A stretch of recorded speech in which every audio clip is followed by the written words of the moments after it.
在清朝嘉庆年代起造的中华鹿港文武庙是中华的关键古迹，内面包含着文殊、文开书院，也个武庙三座建筑。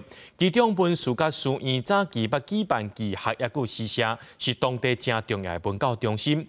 不过，这建筑物年久月深了后，壁面厝下拢有壁损。鹿港镇公所今仔日举办整修工程的开工典礼，工程总经费7080万，按算伫咧3年内要完工。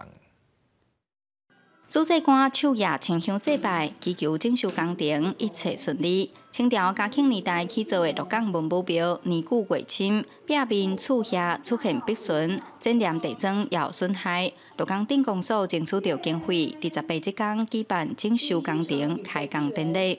早期嘛，当讲吼，是咱即个鹿港地区，就是咱这文教。以及咱地方这信用的这中心，这次咱嘛是针对一些墙壁，个像屋檐以及我们地坪的一个修缮，总经费是7080万。那也期许说施工完毕之后，能够把我们整个的文开书院呢，能够呢变得更加的这个多功能性。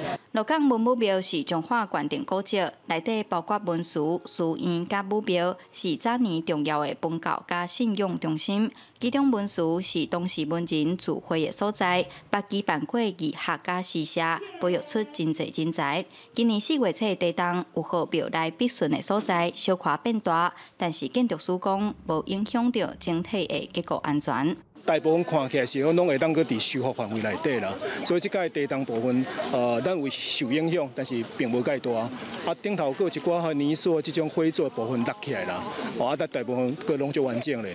咱希望讲透过即届工程，互咱即个结构体甲文字保存，会当搁永续的留存下来。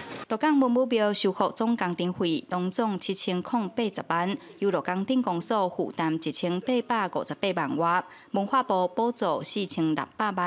中华县政府补助600多万。第一期工程先整修武庙，第二期修复文殊，预计3年内完工。